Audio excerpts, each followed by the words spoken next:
Damos inicio a nuestro evento del día de hoy. El Colegio de Doctores en Derecho del Estado de Veracruz refrenda su deber con la entidad presentando el primer número del tomo 1 de la primera época de su revista Officium Iuris. Documento jurídico que periódicamente dará cuenta del pensamiento de nuestro órgano colegiado, hecho compromiso con la sociedad, su acceso a la justicia y el profesionalismo de la abogacía. Escribir es tarea noble. Felicito la aportación jurídico-literaria de nuestros compañeros doctores que con sus valiosos escritos enriquecen el debate por asentir en lo que se cree y disentir en lo que se debe. Con libertad de criterio y naturalmente al cuerpo editorial por tan loable esfuerzo. La revista Officium Iuris, literatura jurídica, confirma el histórico vínculo de arte y derecho. De cuando don Baltasar Ladrón de Guevara, en 1750, abogado relator de la Sala del Crimen y de la Audiencia de México con otros letrados novohispanos, fundaron un colegio de dignificación de la profesión, embrión del Ilustre y Real Colegio de Abogados. Data el requisito de que para ser abogado se requería ser bachiller en artes y en leyes o cánones. Desde el punto de vista filosófico, la estética es el estudio y percepción de la belleza. La ética es el estudio de la naturaleza de lo bueno. La estética tiene como objeto de estudio la belleza y la ética tiene como objeto de estudio la justicia. Tienen punto en común, belleza y justicia. Son armonía. La justicia propicia relaciones humanas bellas y la belleza una experiencia estética justa. El arte como el derecho ordenan el mundo. Enorgullece ser abogado. Es un arte. Hacia los años 50, una carta sobre cómo debe ser la formación de un abogado se hizo famosa. Un niño de 12 años le escribió a Félix Frankfurter, para aquel tiempo uno de los ministros más distinguidos de la Suprema Corte de Estados Unidos, pidiéndole un consejo. ¿Qué debo hacer para ser un buen abogado?, le dijo. Frankfurter le respondió: nadie puede ser un buen abogado verdaderamente competente, a menos que éste sea un hombre culto. Si yo fuera tú, me olvidaría de toda preparación técnica de la ley. La mejor manera de prepararse para la carrera de leyes es siendo una persona letrada. Solamente así puede adquirirse la capacidad de usar el idioma en el papel y en el discurso, con los hábitos de un pensamiento claro que solo una educación liberal puede brindar. No es de menor relevancia para un abogado el cultivo de su imaginación. Mediante la lectura de poesía, la apreciación de grandes obras de arte en su versión original o en reproducciones disponibles, y escuchar buena música. Llena tu mente con los frutos de las buenas lecturas, amplía y profundiza tus sentimientos experimentando a través de otros, en la medida en que te sea posible, los maravillosos misterios del universo. Y despreocúpate de tu futura carrera. Doctor José Luis Cuevas Galloso, presidente del Colegio de Doctores en Derecho del Estado de Veracruz. Como no se cuenta con requisito que obligue a los abogados a una educación jurídica continua, ni a la certificación de conocimientos, se requiere de un ejercicio profesional, reglado y éticamente controlado en beneficio de la sociedad. Usted, en nombre de nuestro organismo y con el consenso de todos, hace un año justamente hizo pública una propuesta de lineamientos para la elaboración de un proyecto de ley con el fin de constituir la colegiación de los abogados del Estado de Veracruz. Proyecto que sería entregado al Congreso del Estado. No se trata de crear un solo cuerpo colegiado en una sola asociación de abogados, sino que las que existen puedan tener una conjunción, una unidad, dijo usted entonces. La globalización y la mundialización, con sus notas distintivas, han traído consigo tipologías y procesos nuevos en materia de derechos humanos, familiar, grupos vulnerables, medio ambiente, electorales, telecomunicaciones, asuntos derivados del TEMEC, arbitraje internacional, entre otros. ¿Qué tan lejos estamos en tiempo de lo que pronto implicará el corredor transísmico Coatzacoalcos-Salina Cruz, la API de Veracruz Puerto y el Puerto Profundo de Tuxpan? Estoy seguro que nadie duda de la necesidad de identificar las actividades de la abogacía sujetas a registro, colegiación, certificación y constante profesionalización y la previsión de sus correspondientes entes certificadores. Sea oficio iuris, catalizador y punto de arranque del proyecto trascendente del Colegio de Doctores en Derecho de Veracruz para México. Enhorabuena y sean todas y todos ustedes, apreciados colegas, bienvenidos a esta su casa. Bienvenidos a Poblete Consulting. Doctor Cuevas Galloso, tiene usted la palabra.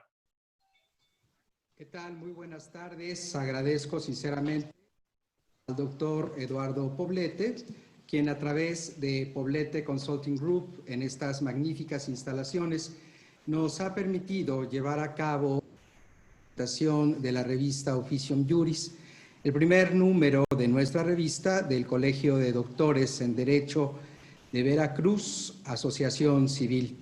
Quiero hacer también mi agradecimiento a cada uno y a cada una de las personas que han colaborado en esta revista, en este primer número, en el cual hemos sido justamente los integrantes del colegio quienes nos encontramos llevando a cabo la publicación de los artículos. En lo futuro tenemos previsto tener de aquellas personas que gusten hacerlo. Habremos de lanzar la convocatoria con los requerimientos editoriales necesarios y, por supuesto, con el arbitraje que toda revista de una categoría necesita. Agradezco, por supuesto, al consejo editorial que conforma esta revista y de manera particular a cada uno y cada una de los integrantes de nuestro colegio, y particularmente al vicepresidente del colegio, al doctor Javier Castellanos Charcoy. Vamos a iniciar esta presentación y me gustaría simplemente hacer notar que este colegio fue fundado hace 3 años. Un 12 de julio elegimos justamente esa fecha debido a lo que implica para los abogados la celebración del Día del Abogado en México y en algunos otros países, y que habremos de cumplir en el próximo 12 de julio el 3er aniversario.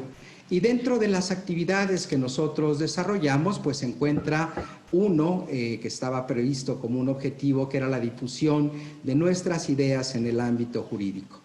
El colegio está conformado por magistradas, magistrados que se encuentran en activo, otros en retiro, docentes universitarios. También existen abogados y abogados litigantes. Tenemos a diversos servidores públicos, a notarios y personas que se encargan en diversas ramas del quehacer del derecho, personas especialistas, alternos de solución a conflictos y otras actividades que tienen que ver con lo jurídico y que de manera entusiasta realizamos diversas actividades, cumplimos con los objetivos que se encuentran dentro de nuestro colegio y que en esta ocasión pues vemos ya el nacimiento de la luz, esta revista que esperamos que sea de su interés y que habremos de presentar. Voy a permitirme dar bienvenida a las personas que están integradas en esta mesa y a la distancia la doctora Minerva Cobos, con quienes iré dando el uso de la voz a cada uno de los presentadores, a cada una de las presentadoras, y realizaré una lectura muy breve de sus síntesis curriculares. Iniciamos con la doctora Alma Rosa Álvarez Reyes, quien es doctora en Derecho Procesal y maestra en Derecho Procesal también. Es docente universitaria, entre otras universidades, en la Universidad Veracruzana. Tiene a su cargo algunas experiencias. Y actualmente es encargada del registro público de la propiedad de la 11ª zona registral, con sede en esta ciudad de Jalapa. La revista se encuentra dividida temáticamente, abordará los temas relativos a los derechos humanos y derecho público. Muy buenas tardes, doctora, y tiene usted el uso de la voz. Bienvenida. Buenas tardes a todos. Bueno, agradecer al doctor José Luis Cuevas Galloso, al doctor Poblete por el apoyo que nos está brindando para estas instalaciones y la transmisión, y también a mis compañeros, la doctora Lodio y el doctor René Cano Ariza. Bueno, antes que nada también saludar a todos nuestros compañeros que nos están viendo por vía Zoom. Bueno, a mí me toca comentar, hacer un breve recuento de los artículos, como bien dijo el doctor Cuevas, sobre los temas de los derechos humanos y el derecho público. Y comenzaré haciendo una breve comentario respecto al doctor Arturo Miguel Chipuli, integrante de nuestro colegio, el cual nos habla en su artículo sobre los derechos humanos frente a la pandemia. Él en su artículo trata referentemente a la contingencia que actualmente aqueja a todo el orbe, a los estados, y la necesidad de que los países implementen medidas y políticas públicas que muchas veces pues tiene que ver y que tiene que enfrentarse respecto a los derechos humanos. También él señala que esta cuestión de las medidas sanitarias tienen un conflicto porque pueden ser violatorios de derechos humanos y en este caso de los más elementales, obviamente que se generan a través de la pandemia COVID-19 y que pone a prueba a todo el Estado de Derecho. También nos señala sobre la capacidad de respuesta de las instituciones y también nos comenta sobre el punto crítico que se encuentran actualmente los derechos humanos. También se encuentra el artículo del doctor José Lorenzo López Montero, que él nos habla, Álvarez Montero, que nos habla y está titulado sobre organismos constitucionales autónomos. Él señala que los organismos constitucionales autónomos son entidades públicas, o como lo define el autor, no sujetas o dependientes, que forman parte de alguno de los poderes incorporados al contexto constitucional. Y él hace una reflexión acerca de la incógnita de su razón de ser y su existencia, sobre su objeto de debate. También tenemos en la primera parte de la revista el tema democracia, autoritarismo y su eficacia contra la pandemia del COVID-19, quien es el autor, el doctor José Francisco Báez Corona. En el artículo el doctor nos habla, y es un tema bastante peculiar, pues constata la respuesta de los modelos democráticos versus los modelos autoritarios y dictatoriales frente a la contingencia derivada del COVID-19, donde nos señala que esto ha generado diversas opiniones de todo tipo y también posturas controversiales. Se encuentra el artículo titulado Reacción de las autoridades frente al COVID-19, cuya autora es la doctora Diana Fabiola Álvarez Salas. En este artículo, la autora presenta el texto focalizando en el estudio de la actuación por parte de las autoridades de los 3 órdenes de gobierno, cuestionando la legalidad de sus actos para entender la contingencia. De ahí que la autora formule 2 cuestionamientos claves. ¿Puede la autoridad limitar nuestros derechos? ¿Cuál ha sido la reacción administrativa de las autoridades para emitir diversos parámetros en la búsqueda de mitigar la propagación del virus? También está el artículo de la doctora Maribel Luna Martínez, titulado La necesidad de regular las acciones y medidas gubernamentales en tiempos de pandemia y otras contingencias. En el presente artículo se analiza y se abordan cuestiones relativas al apego a la legalidad como principio rector de las autoridades frente a la contingencia actual, como el objetivo de restringir en la menor medida el goce de los derechos humanos. Por otro lado, la autora propone la creación de un cuerpo normativo que favorezca la regulación de la conducta social ante situaciones de crisis como la actual. También tenemos el artículo Crisis gubernamental frente a la pandemia actual originada por el COVID-19, cuyo autor es el doctor Miguel Amores Pérez. En el artículo, el doctor Amores Pérez puntualiza en la tardía e inadecuada actuación del Estado mexicano la cual trajo como consecuencia severas afectaciones a los múltiples sectores como la educación, la y de salud, pero también el abuso por parte, en este caso, del sector público y de comerciantes y agentes partidistas. Por último, el artículo de su servidora, en el artículo que yo colaboré, más bien hablo de, en este caso, del registro público de la propiedad como actividad esencial del Estado durante la pandemia en México. Esta crisis de salud ocasionada por el brote del coronavirus ha obligado a centros de trabajo de todos los sectores, tanto público, privado y social, a cerrar sus puertas, con el afán de salvaguardar la integridad de sus ciudadanos. No obstante, existen ciertas instituciones que por su relevancia en el sistema económico, político y social se han visto obstaculizadas a cumplir con el referido mandato. Una de estas instituciones, bueno, han sido varias instituciones, pero en el caso del registro público de la propiedad, como una actividad esencial, nos hemos mantenido abiertos, hemos mantenido el servicio al público. Obviamente en el artículo yo manifiesto las razones y expongo los motivos por lo cual el registro público se considera una actividad esencial del Estado. Muy bien.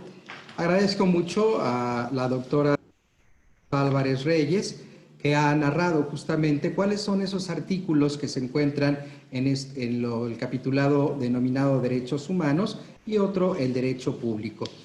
Quisiera hacer mención que los artículos son breves, máximo tendrán 4 cuartillas, probablemente la mayoría son entre 2 y 3, de fácil lectura y que en su formato electrónico se encuentra a disposición de cualquier persona que guste. Hemos elegido el formato electrónico, entre otras, precisamente para poder llegar al mayor número de lectores posibles. Y esperamos que con esto se pueda abrir de una mejor forma el debate sobre los temas jurídicos en general, los que se tratan en esta revista y los que seguramente tendremos en las próximas. Toca el turno a la doctora Matilde Loyo Pérez, a quien doy la bienvenida. Un gusto tenerla en esta mesa de presentación.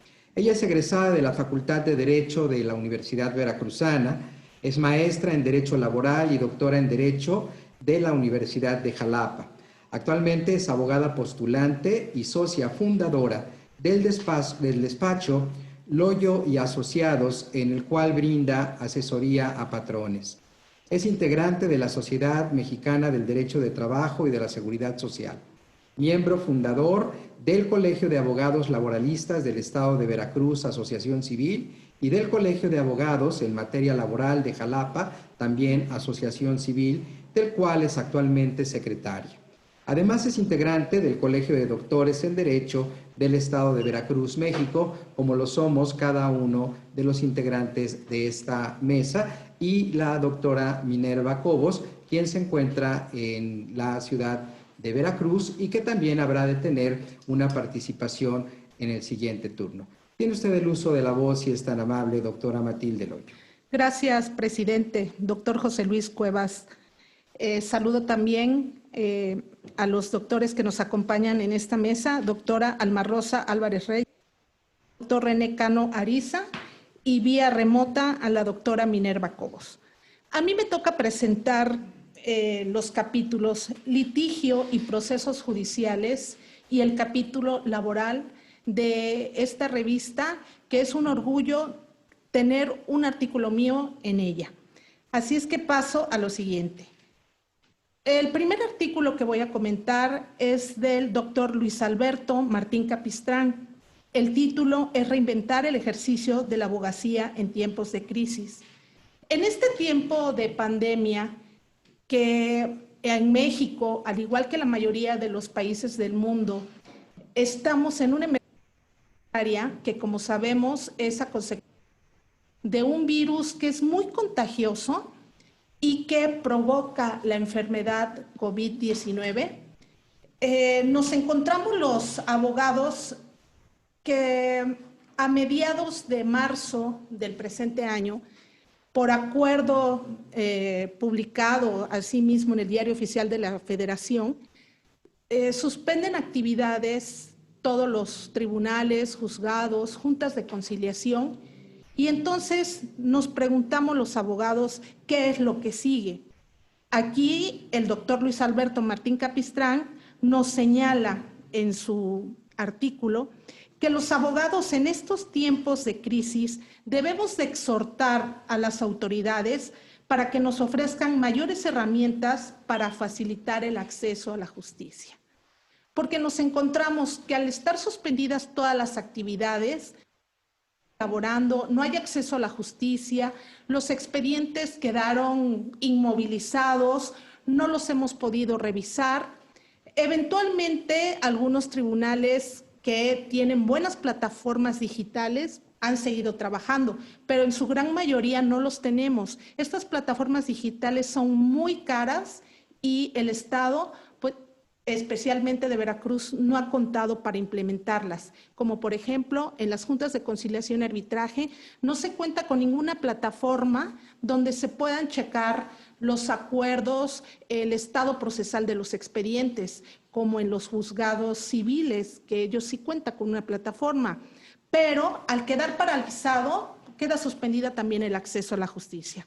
Por lo tanto, el artículo del doctor Luis Alberto Martín Capistrán es completamente interesante porque el abogado en estos tiempos de crisis de verdad debe de exigir que se den los instrumentos para poder continuar con el acceso a la justicia. Asimismo, el doctor Javier Castellanos Chargoy, en su artículo Posibles horizontes jurisdiccionales en Veracruz ante la pandemia COVID-19, podemos decir que es una continuación del artículo del doctor Luis Alberto Martín Capistrán, porque el primero nos pide que se nos den los elementos necesarios para tener el acceso a la justicia. Chargoy habla sobre que actualmente, por ejemplo, la Corte está funcionando con conferencias. Es un modelo a seguir para todo el país. No podemos quedarnos estáticos. Asimismo, habla de la importancia de pertenecer a un colegio porque es una manera de exigir a nuestras autoridades los elementos para poder continuar con nuestras labores. También dentro de su artículo nos habla de la necesidad de un regreso paulatino, ordenado, que haya los elementos como la sana distancia, que las gentes no solamente vayan a checar listas, que en los juzgados vemos gente que va 2 o 3 horas a checar las listas. Se deben de implementar recursos para evitar un menor tránsito en todos nuestros tribunales. Excelentes los 2 artículos de mis compañeros del colegio. Ahora me voy a permitir hablar un poco de mi artículo, que es el salario en tiempos de la emergencia sanitaria y su repercusión en la pequeña y mediana empresa, que son las que han salido más afectadas en esta pandemia. Como ya les dije, en marzo, después aproximadamente por el 24 de marzo, sale en el Diario Oficial de la Federación publicado las medidas para mitigar la propagación del virus que provoca el COVID-19. Dentro de estas medidas fue la sana distancia, donde debíamos de usar cubrebocas, respetar la distancia de 1,5 metros de persona a persona, usar gel, caretas. Y aparte de estas medidas, se suspendieron todas las actividades jurisdiccionales, como comentado. Entonces, un antecedente de esta suspensión de actividades tuvimos en 2009, tuvimos la influenza. En esa época se perdieron muchos empleos por la suspensión de labores que hubo y el Federal de Trabajo vigente en 2009 no tenía ningún artículo relativo a ese tipo de suspensión. Por lo consiguiente, se aprovechó la reforma laboral de 2012 y se adicionó el artículo 42 bis, que se relaciona con el 427 y 429 de la misma Ley Federal del Trabajo. En este artículo se determina que en caso de contingencia, los patrones o empleadores solamente estarán obligados, al suspenderse la relación de trabajo, de pagar al trabajador el salario mínimo solo durante un mes. Pero ¿qué sucede? El 31 de marzo de 2020, en el Diario Oficial de la Federación, sale un acuerdo donde se suspenden todas las actividades no esenciales del 30 de marzo al 30 de abril, pero la autoridad establece que era una emergencia sanitaria por causas de fuerza mayor. Entonces, en este momento, todos los trabajadores que laboraran en empresas que no tenían una actividad esencial tenían que irse a su casa con el salario íntegro.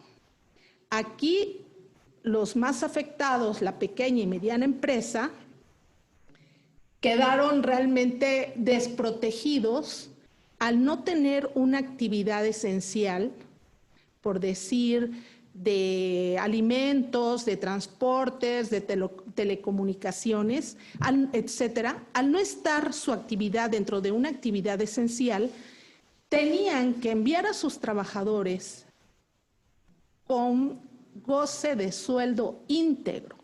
Entonces, es una inquietud tremenda porque la autoridad no señaló la contingencia, sino la emergencia. En este momento, las empresas, principalmente pequeña y mediana, que son de 11 a 30 trabajadores o de 31 a 100 trabajadores respectivamente, entraron en conflicto, en caos, en histeria, porque el gobierno no tuvo ningún plan de apoyo para las empresas. Entonces, en conclusión, ¿qué sucedió?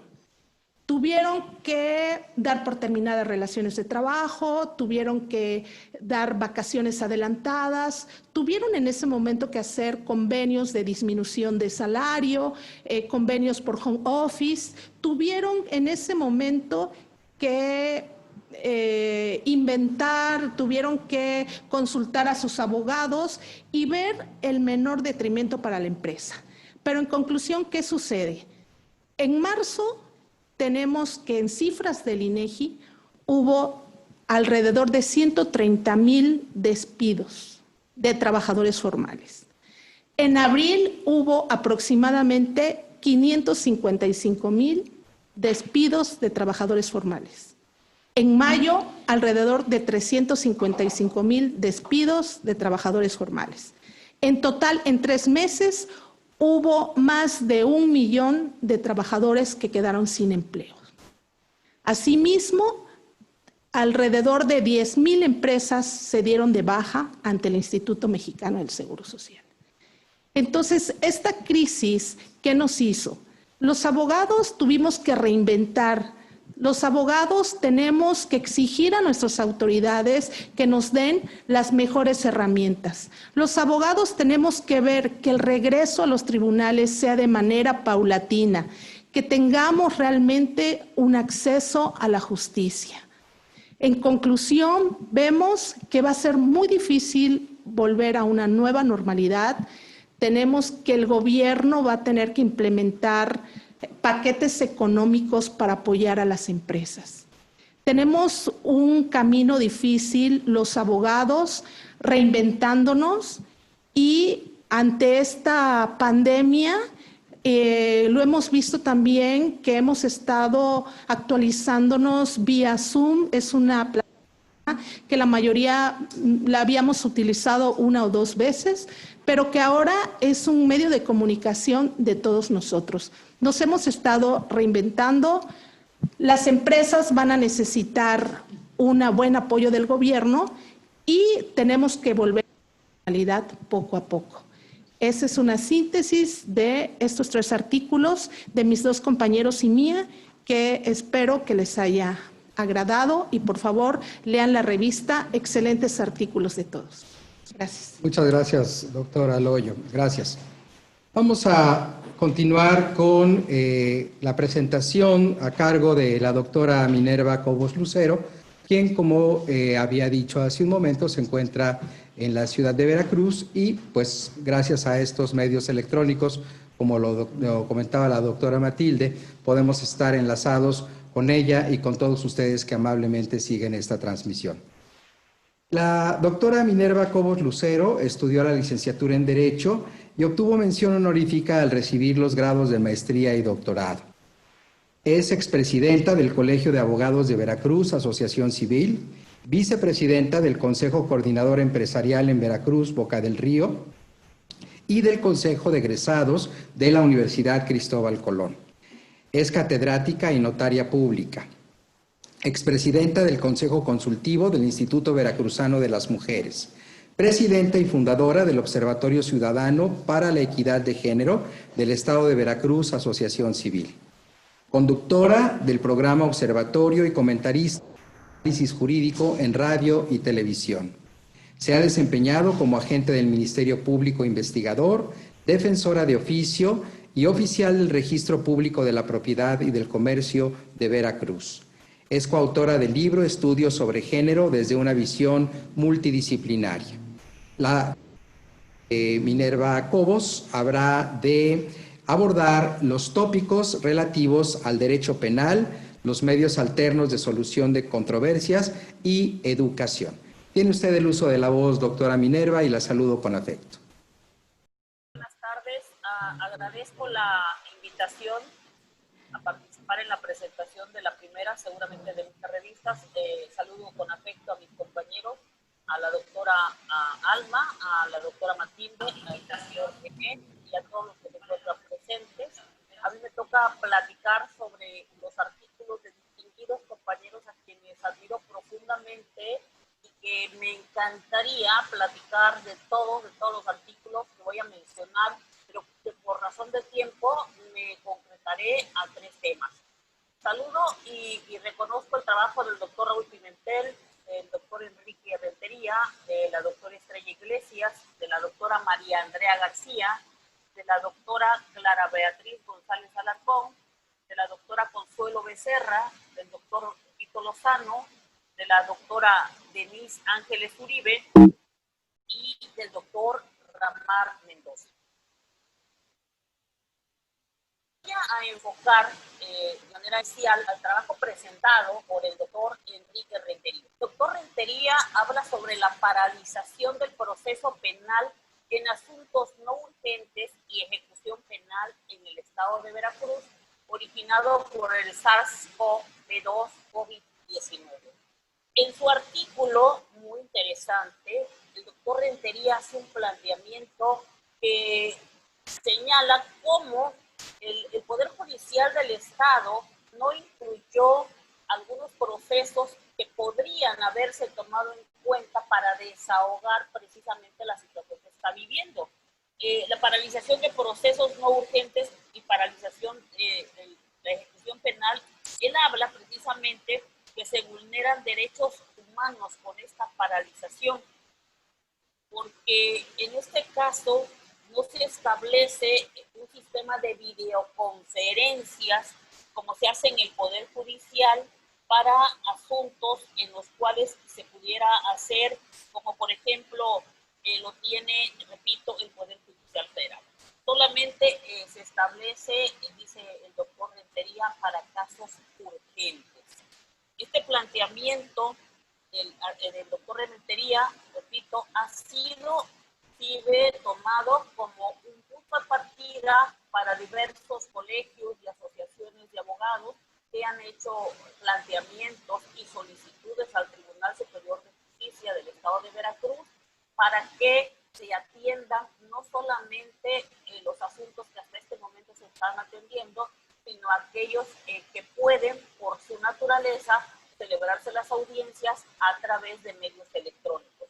Señala el doctor Rentería que hay una seria violación a derechos humanos al no establecerse la cuestión de la ejecución penal, porque no se está atendiendo ningún ningún asunto en relación a esta materia, y hay personas que tienen derecho a preliberación, hay personas que tienen derecho a salir a alguna visita en caso de muerte o enfermedad familiar, y no se están resolviendo estos asuntos. Repito, el tema planteado por el doctor Rentería es verdaderamente interesante, útil. ¿Por qué?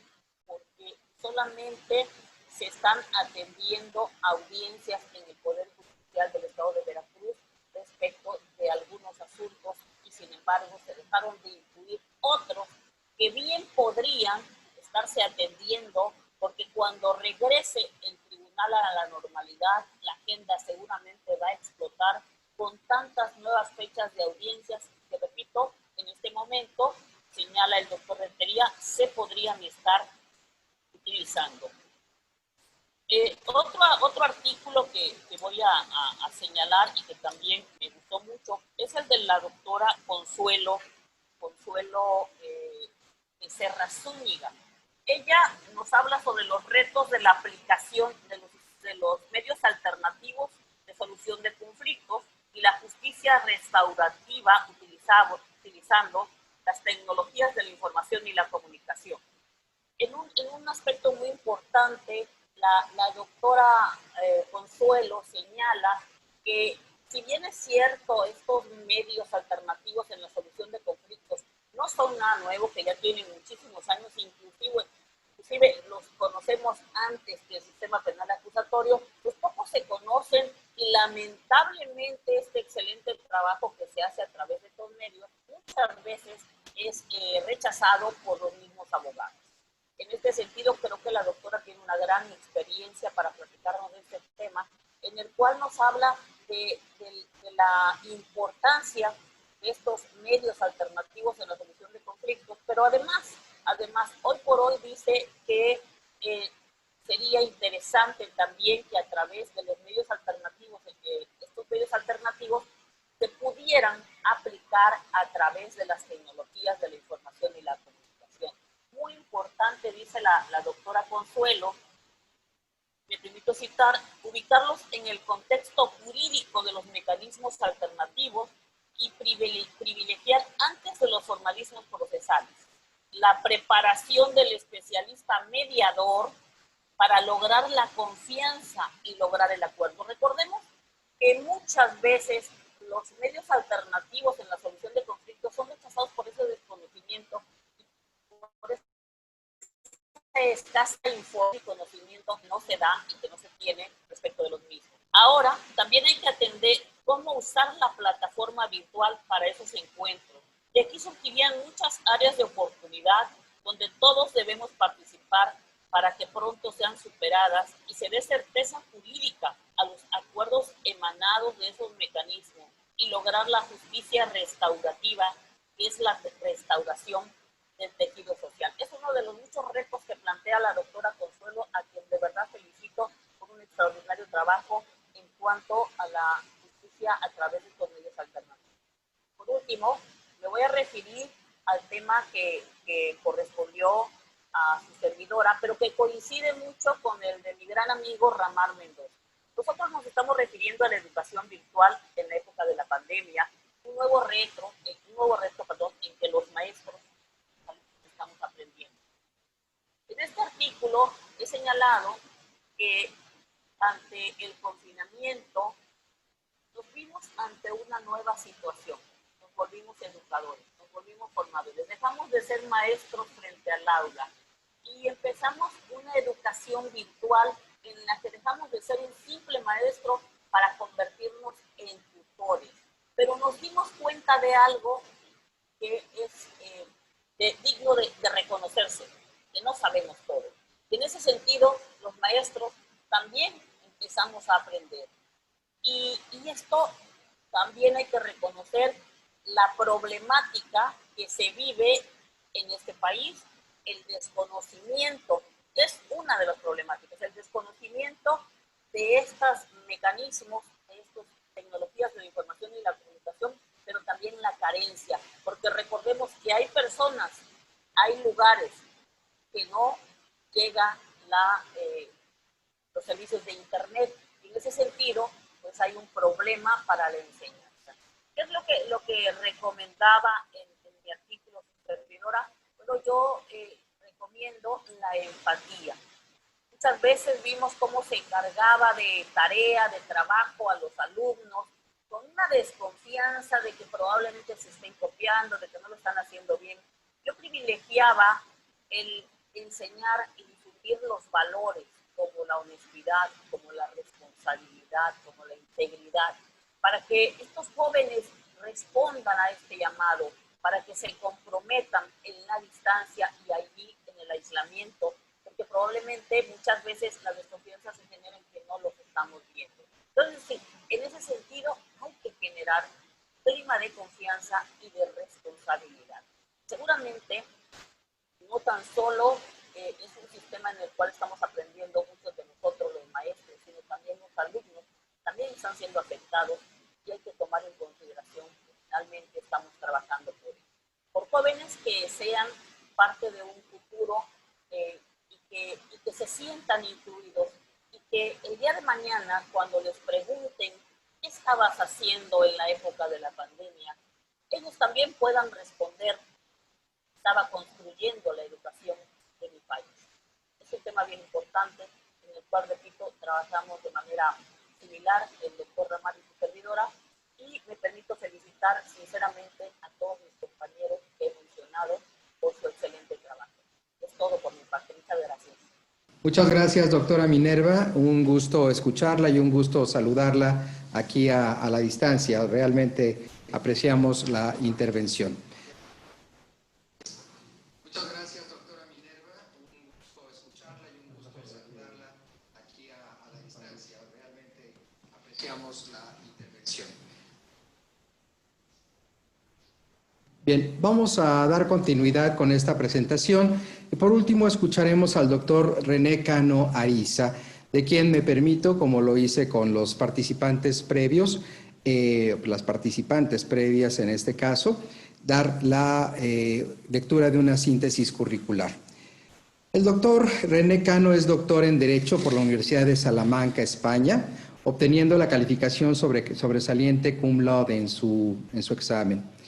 Maestro en Derecho Notarial por el Colegio de Veracruz, habiendo obtenido también el grado con mención honorífica, calificación cum laude y nota laudatoria. Licenciado en Derecho por la Universidad del Valle de Orizaba, con reconocimiento al mejor promedio de la licenciatura en Derecho. Profesor universitario en la Universidad del Valle de Orizaba. Ponente en seminarios nacionales e internacionales. Ha realizado estancias de investigación en España. Articulista en revistas del ámbito jurídico nacional e internacional. Ha sido notario adscrito a la Notaría número 2 de la 15ª Demarcación Notarial con residencia en Orizaba. Abogado postulante, fundador del despacho jurídico Cano Abogados. Es el presidente del Colegio de Mediadores, Conciliadores, Facilitadores, Certificados del Estado de Veracruz, México, Asociación Civil. Actualmente es jefe del Departamento Patrimonial de la Dirección Jurídica de la Secretaría de Educación de Veracruz y, por supuesto, miembro del Colegio de Doctores en Derecho del Estado de Veracruz, ocupando el cargo de prosecretario. El doctor Cano habrá de disertar sobre las temáticas relativas al derecho social, el derecho familiar y los derechos indígenas. Tiene usted el uso de la voz, doctor. Doctor Cuevas, muchísimas gracias por esta brillante presentación. En efecto, hoy estamos aquí reunidos para comentar los artículos que integran la primera revista del Colegio de Doctores en Derecho. Es una revista que está conformada de diferentes perspectivas jurídicas, obviamente relacionadas con el COVID-19, y con respecto a lo que a mí me toca hoy hablar, es comentar artículos relativos a tres temas muy importantes. El primero de ellos es con respecto al derecho indígena, el derecho notarial y el derecho familiar. Es decir, cómo viene esta nueva pandemia, esta pandemia en el mundo a afectar a estos a estas materias jurídicas. Y bueno, pues encontramos, déjenme comentarles, que encontramos con respecto al derecho indígena un excelente artículo que en este caso es realizado por la magistrada Rosalba Hernández Hernández. Ella presenta el artículo denominado Platicando sobre el mundo indígena con Floriberto Díaz. Esta obra relata el pensamiento del antropólogo oaxaqueño Floriberto Díaz y explica de una forma muy amena que la vida de los pueblos indígenas está compuesto bajo un concepto de comunidad. Y que este concepto de comunidad tiene elementos que son indispensables, como el espacio territorial, definido desde luego por la posesión que tienen las personas en esos pueblos indígenas, la historia común que debe tener precisamente esos mismos pueblos, la variante del lenguaje, una organización política, cultural, social, civil, económica y religiosa. Pero también deben tener un sistema comunitario de procuración y administración de justicia. En definitiva, la magistrada invita a reflexionar el artículo sobre la realidad de los pueblos indígenas. Por lo tanto, pues los dejo un poco con esa intención e invitarlos desde luego a que lean su artículo. El segundo artículo que voy a presentarles es relativo al derecho notarial. Y tengo el honor de mencionar, de comentar el artículo del doctor José Antonio Márquez González, un prestigiado notario veracruzano, profesor universitario, y que él, muy concretamente en 5 puntos, nos habla de un tema importantísimo que desde luego tiene mucha relación con el COVID, y es el tema de la remesio mercedis. ¿Y qué es la remesio mercedis? Bueno, pues es una figura que nace del derecho romano, y nos dice el doctor Márquez que es el perdón de lo adeudado por una causa que no podía ser normalmente previsible para los contratantes. No sé si le suena esto ya a algo relacionado con el... Pues bien, es una especie efectivamente de la cláusula rebus in stantibus y desde luego de la actual teoría de la imprevisión de los contratos. El doctor Márquez nos explica en su artículo que no existe diferencia entre el caso fortuito y fuerza mayor, que por el contrario, coincidiendo con lo que dice el doctor Gutiérrez y González, dice, son sinónimos.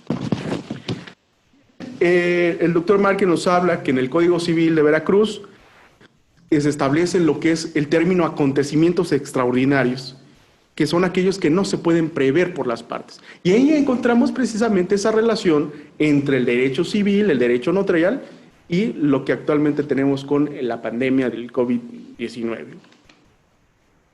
Asimismo nos menciona que en el derecho norteamericano se establecen circunstancias de cualquier tipo de emergencia y no nada más la cuestión de la situación sanitaria. Y bueno, concluye el articulista en señalar que los acontecimientos extraordinarios se acercan desde luego a la remesio mercedis del derecho romano, es decir, una reminiscencia de lo que tenemos actualmente en nuestro Código Civil veracruzano con la teoría de la imprevisión, con lo que ya se mencionaba en el derecho romano. Y el segundo artículo en este pequeño bloque sobre derecho notarial encontramos un artículo que viene a complementar lo que ya había realizado el doctor Márquez, y este es de nuestro compañero y gran amigo Eduardo Fabricio Poblete Castillo, que bueno, que le agradezco que nos haya aquí hospedado en sus instalaciones. Y él, en su artículo El imprevisto COVID-19 y la teoría de la imprevisión, insisto, nos da la continuidad de ese tema que ya en su momento había hablado el doctor Márquez. Pues bien, nos lleva a profundizar ahora sobre la teoría de la imprevisión ante la presencia del COVID-19. Y por ello se pregunta el doctor Eduardo que aunado a esta cuestión de la pandemia, pues también existen los mecanismos alternos de solución de conflictos y que bueno, sería el foro ad hoc precisamente para resolver aquellos conflictos. Es una excelente reflexión que hace el doctor Poblete. Desde luego, no así en el ámbito comercial, punto y aparte. ¿Por qué? Porque la lex mercatoria se destaca la cláusula Hardship. Esta cláusula tiene como fundamento que los contratantes puedan resolver el contrato o, en su caso, volver a negociar en estas situaciones que tenemos de emergencia. Asimismo, dentro de este mismo bloque de derecho notarial, se habla del artículo sobre el resurgimiento del testamento privado ante la enfermedad del COVID-19, que bueno, ese es un artículo de mi autoría, en el cual pues destaco la presencia del testamento especial, de este testamento privado, que desde luego el Código Civil del Estado de Veracruz, que aún siendo de 1932, destacaba que pudiera el testador realizar un tipo de documento en presencia de testigos, siempre y cuando existieran ciertos acontecimientos, y uno de ellos es que fuese atacado de una enfermedad tan violenta y grave, que no pudiera, desde luego, tener la oportunidad de redactar un testamento autógrafo, ¿sí? Entonces necesita la presencia de testigos. En este pequeño ensayo hago una reflexión sobre las hoy necesidades que se tienen en el testamento y que desde luego hay la intervención del notario. Una de las ventajas que podemos decir en el estado de Veracruz es que en cualquiera de las ciudades existen notarios y por lo tanto, bueno, da la facilidad. Pero ¿qué sucede en aquellas situaciones en las cuales no existe el notario, que no existe una autoridad que pueda recibir esa última voluntad? Pues bien, por suerte aún nuestro Código Civil del Estado de Veracruz contempla este tipo de testamento. Testamento que, insisto, surtirá efectos solo si el testador fallece de la enfermedad o peligro en que se encuentra o dentro de un mes de desaparecida la causa que llevó a hacerlo. Entonces, los invito también a que puedan leer este artículo. Ahora bien, pasemos al bloque del derecho familiar. Y me encanta este bloque. Encontramos un artículo de la doctora Cristina Ortiz Hernández. Lo titula El interés superior de menor en tiempos por COVID-19 en México.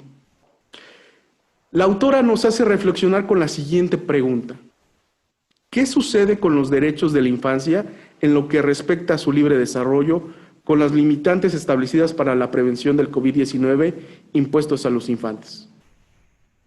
Pues bien, durante el desarrollo de su artículo, nos hace ver que debe prevalecer el interés superior del menor, que este término fue utilizado, desde luego, a través de una Declaración de Derechos del Niño de 1959, es decir, nace del derecho internacional, y que en efecto la actual pandemia encuentra limitando ese interés superior del menor. Por lo tanto, es una obligación del Estado, y coincido con lo que hace un momento también lo comentaba la doctora. El Estado debe garantizar acciones públicas a favor de la niñez para crear las condiciones necesarias que garanticen a los niños y niñas puedan tener su correcto y libre desarrollo de la personalidad. En ese mismo tenor se encuentra el artículo de nuestro presidente del Colegio de Doctores en Derecho, el doctor José Luis Cuevas Galloso, que agradezco la invitación que me hace para presentarlo. En él titula su artículo como Los problemas para ejercer el derecho de convivencia entre padres e hijos en tiempos de contingencia por la pandemia ocasionada por el COVID-19. El doctor Cuevas Galloso hace una excelente propuesta, me parece una excelente propuesta. Inicia con la siguiente interrogante su artículo. ¿Es viable el uso de las TICs para hacer cumplir las órdenes judiciales? Y me deja esa reflexión de, no hombre, nunca lo habíamos tomado en consideración, y como ya lo hemos venido viendo, lo decía muy acertadamente la doctora Minerva, que la saludo con afecto a la distancia en Veracruz, pues hoy en día tenemos que seguir mejorando la impartición de justicia. Y ya hoy, pues tenemos estas herramientas. Hoy podemos estar dando esta conferencia en Jalapa, pero nos están escuchando pues, todos los compañeros en diferentes partes de México y del mundo. Entonces, ¿qué pasa con estas órdenes judiciales? El doctor Cuevas considera que debe hacerse uso de las tecnologías de la información y de las comunicaciones, es decir, de las TICs, para satisfacer las necesidades de procuración e impartición de justicia. Para ello propone 3 cosas muy importantes. La elaboración de una reglamentación para su uso, cómo vamos a utilizar esos mecanismos, estas nuevas tecnologías. Desde luego, la creación de una plataforma digital adecuada. Tenemos la infraestructura. Y desde luego, algo muy importante, el aspecto humano, la capacitación. Así es, la capacitación del personal judicial que los opere y desde luego de los propios usuarios, que los peticionarios de justicia sepan poder acceder a esas nuevas tecnologías. Entonces, este artículo pues, nos invita a reflexionar sobre estas nuevas cuestiones en el ámbito judicial y que, desde luego, las nuevas tecnologías serían la respuesta idónea. Y por último, bueno, pues encuentro el artículo de la doctora María Esther Casarín Sánchez, que ella nos habla de algo también muy importante que en su momento hemos venido escuchando. Ella titula su artículo La violencia intrafamiliar en tiempos de la pandemia del COVID-19. La doctora Casarín nos da cifras contundentes que reflejan lamentablemente el aumento de la violencia familiar a causa, desde luego, del confinamiento de esta enfermedad de COVID-19. Pero además en su artículo nos invita, insisto, a reflexionar bajo la siguiente interrogante: ¿qué es lo que se puede hacer, qué es lo que puede hacer una mujer para que cesen estos actos de violencia en su contra dentro del hogar? Al respecto nos menciona que la Comisión Interamericana de los Derechos Humanos emitió el día 10 de abril del presente año la resolución número 1/2020, denominado Pandemia y Derechos Humanos de las Américas, en el cual, pues desde luego, va permeando en los sistemas jurídicos y hoy en día nuestro Poder Judicial del Estado de Veracruz establece guardias para los juzgados familiares, en los cuales, bueno, es potestad de los juzgadores especializados en materia familiar, pues dar ciertas medidas preventivas para disminuir la violencia intrafamiliar. Pues bien, doctor Cuevas, ese es parte de los temas que me tocaron abordar. Realmente le agradezco la invitación que me ha hecho. Muchas gracias. Gracias, doctor René Cano. Bien, pues estamos a punto de concluir con esta presentación. No hemos excedido más de 1 hora, estamos casi sobre el tiempo de 1 hora. Y no me resta más que agradecer a ustedes, queridas personas, que han tenido la amabilidad de encontrarse en la sintonía, en la conexión con esta plataforma de Zoom. Reitero mi gratitud al doctor Poblete por la facilidad de la prestación de estas instalaciones en las cuales hemos podido llevar a cabo la presentación de esta revista. Por tanto, doctora Matilde, doctora Alma, doctor René y a la distancia a la doctora Minerva, agradezco mucho el tiempo que tomaron para la preparación de estas presentaciones y mi invitación a cada una de las personas que nos ha hecho el favor de escucharnos para que le den lectura a la revista y compartan lo que se ha escuchado esta tarde. Nuestro interés es abrir el debate sobre los temas jurídicos que, como ha quedado claro, en su mayoría se han referido al quehacer del COVID y su impacto en los diferentes ámbitos del quehacer jurídico. Espero que podamos estar pronto en la segunda edición y que si tienen la intención de participar con artículos en nuestra revista, la convocatoria habrá de lanzarse en un par de meses para que tengamos en menos de un semestre el siguiente número de Officium Juris. Agradezco su atención, soy José Luis Cuevas Gayoso y nos veremos en la próxima ocasión. Que tengan una buena tarde.